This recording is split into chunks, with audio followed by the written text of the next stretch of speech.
Hi guys, welcome back to the channel. In this video I'm just going to give you an overview of removing the rear axle to the 109. This essentially applies to 108s as well, and probably other Mercedes that I'm not really that familiar with, but I couldn't find a great deal online about removing the rear axle, but any of you that worked on these cars for any length of time, you'll see that everything's fairly logically put together, and as long as you take precautions, you'll be alright. So the obvious things to disconnect: drive shaft, handbrake cables, things of that nature. But then what I did, because I'm working on my own, and to make it safe and so I'm not damaging anything, I'll show you what I did. I didn't film it because I was concentrating too much and I didn't want to keep stopping this time, but I can give you a pretty straightforward overview of what I did. So removed the calipers, as you know, took the rotors off, and each side I braced underneath with some axle stands under the axles. And so let's think. The first thing I did, I had to disconnect the anti-sway bar at the back. Now this is a different bar that's not on the 108s. It's on the 109.63, and I'm not sure if it's on any of the other 109s, but there's the anti-sway bar at the back where the leveling valve attaches its arm to. So I disconnected that. That's pretty straightforward. I'll take you under and I'll show you what I did in order, and then you get a better picture of how it's done. Okay, obviously the axle's on the floor now, but this is the first bolt I undid. The anti-sway bar from this leaf spring here that's hanging down. I figured I'll just undo it here, and it's sandwiched in between, so just one bolt. That was very straightforward. Next thing I did was the other section of the suspension is a forward arm that attaches up here, and you have to get under the driver's seat to attach a wrench to stop it spinning. And so I took that off, and that has, I will show you, essentially it's a stack of a bar with a stack of bushings and washers, and essentially that goes up inside the car, and this is obviously to cushion the arm against the car body. And all these bushings I'm obviously going to go over and replace all of those. So that bar is also not on the 108. This one obviously is, but this one is not on the 108. Next thing is, there is, if you can see, okay, see that ring just above my baseball cap that I left there, but see that ring there? That is attached to the bar that goes into the trunk, and what that is, that attaches to a bracket underneath the car, just there. Okay, and again it's another bar with bushing. I'll show you. That is that assembly. Now this section pinches the bushing here. This plate just undoes here, you see. Quickly undo that. So you don't have to undo all this. I took it off just because I want it out of there, but you can see it's a very simple design. See, it's just the bushing of that end just sandwiches between that, so that disconnects. Okay, essentially only connected, we set that aside, and then essentially all we're connected then is by the one in the trunk, which is that main kind of mount. It comes inside the trunk, one big bolt goes down there, and then the shock absorbers. So what I did is support both sides on some ramps with some blankets and everything, and then just slowly lowered it down with the trolley jack, just being careful. It's not ridiculously, I mean, you won't want to try and lift it all on your own, but doing one side at a time really made it a lot easier. So let me get you underneath and I'll show you. As I say, when I took the valve off, I thoroughly cleaned the bolts before I took these valves off to make sure no dirt got in the valve, because I'm convinced now that that valve was rebuilt, because even the mounting bolts that they used were very modern looking, with those kind of captured those lock nuts, you know, I can't think what they're called, you know, the ones that have that rubber washer inside the nut, and the zinc bolts look very clean. So again, I think that's been rebuilt. So marked all the lines. Obviously all of these are going to get replaced anyway, but I marked them, and obviously saving the curves and everything, so I'm going to copy all those. But you can see now we're getting some room under here, and now I can just drag this axle out of there. And let's now see that box section. Let me zoom in on there. See this box section here? That's in really nice shape. Also, where the front trailing arm attached, that box section's really solid, no rot here. But the other side, the front box, let me see if I'm pointing in the right place here. The front box there is in really good shape, but this one, focus, this one you can see is torn up. I mean, I'm going to have to get right in there with the old welder and cut back all that metal, get rid of all those rubbishy patches, and reconstruct. But generally, underside isn't too bad. At the back here, obviously going to get all this underseal off and clean and reseal everything. Fuel pump boxes kind of had better days. So anyway, so now we've got the axle out. So that's a quick overview of how to remove the axle. The mount that sits inside, you've all seen it. Normally it's got a cap over it. This is the main bolt that attaches to that arm coming up from the differential. These are the mount plates. Take those off so you can see. Lock washer, main plate drops on, and there's that rubber mounting. Again, that actually looks relatively clean. Rubber does not all look all cracked. There's some peeling of the skin on the top, but again, that doesn't look bad. These are the backing plate. Here are the bolts I was telling you about, but see, they really stand out, and they've got those more modern bolts on them for the, that's the mounting for the air valve.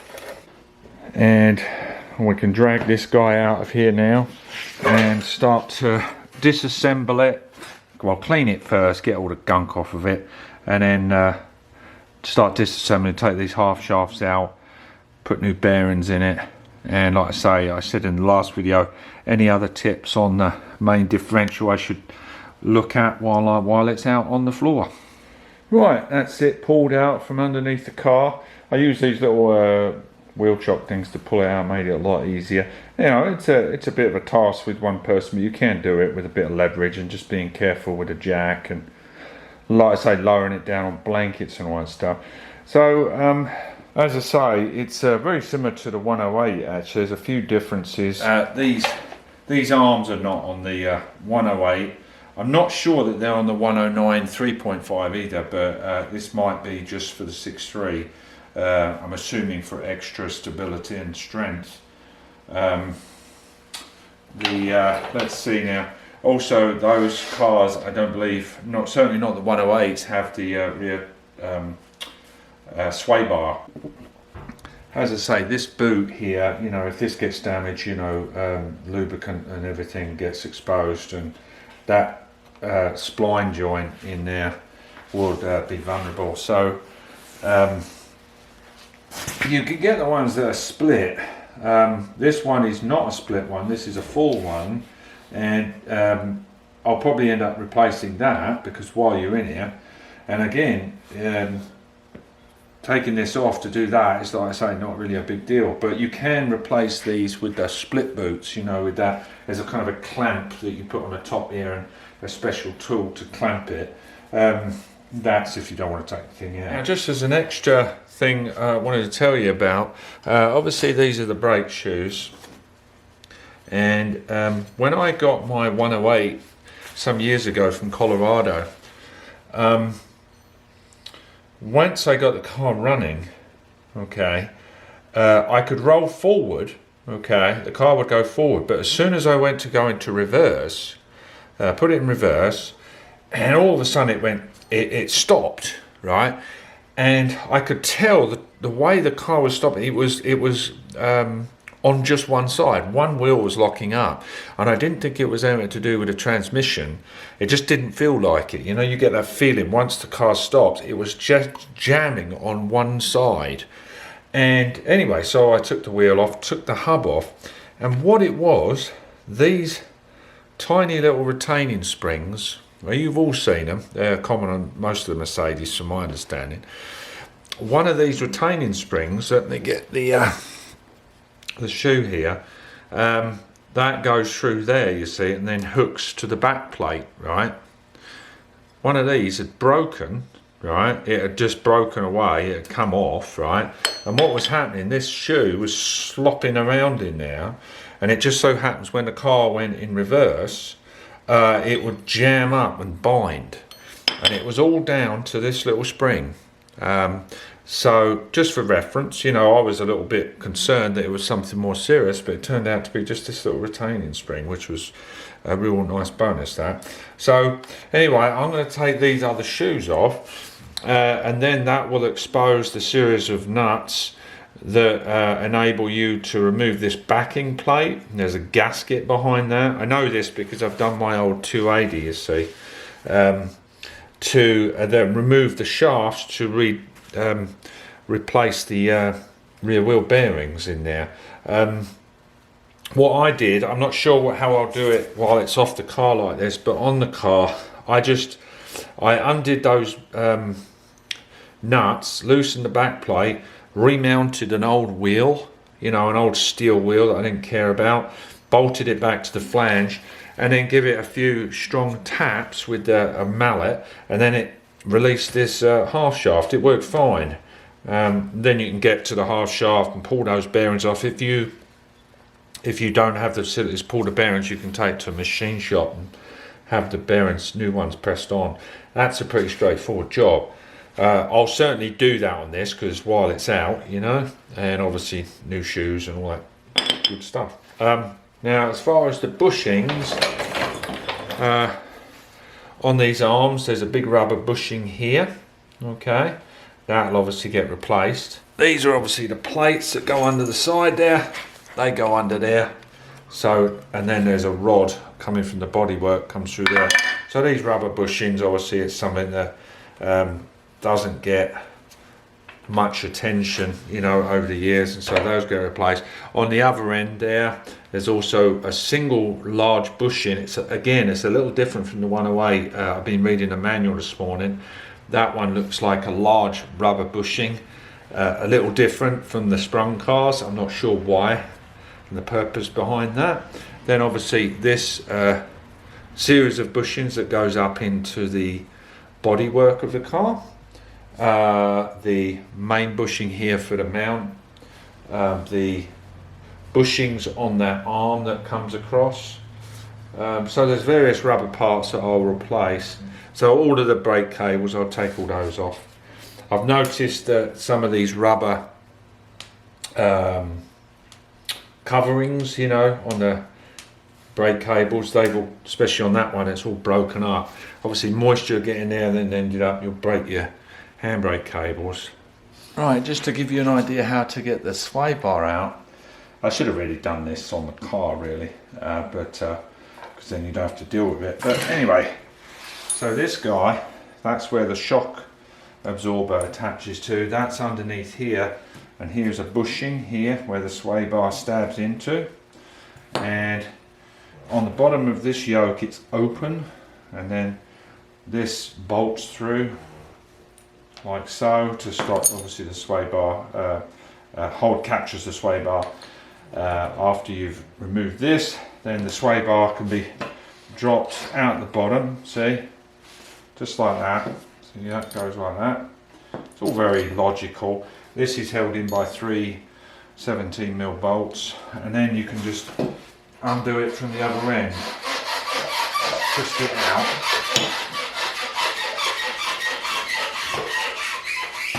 So that's that out. These extra little bushings at the ends as well. So, and these are the bushings that are on the leaf springs. So 1, 2, 3, 4, 5, 6 bushings, 7, 8 bushings on the sway bar alone, counting the 2 that's on the car.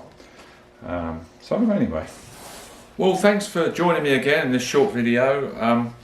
Next job to do, we're going to jump back on the front now, cut that radiator surround out, get my buddy wheel over here, because obviously I'm not going to try and take that motor and transmission out on my own. We've got to get some heavy chain and probably those bars to level it, you know, as to orientate the engine which way. So that is probably the next big job to do, and then we can jump back onto the welding and then sort of re-weld all our radiator surround back in, check our body lines, all that stuff, you know, and start to get ready for tipping this car on its side and then attacking the underside. I think that is all for me today. I'm going to get cleaned up and go and put some shelves in the kitchen, otherwise I'll get in trouble, you see. So, you've been out here too long, she says. So, alright guys, thanks a lot for watching, and I'll see you in the next video. Take care, please hit like and share and subscribe, and I'll see you in the next one. Take care, bye bye.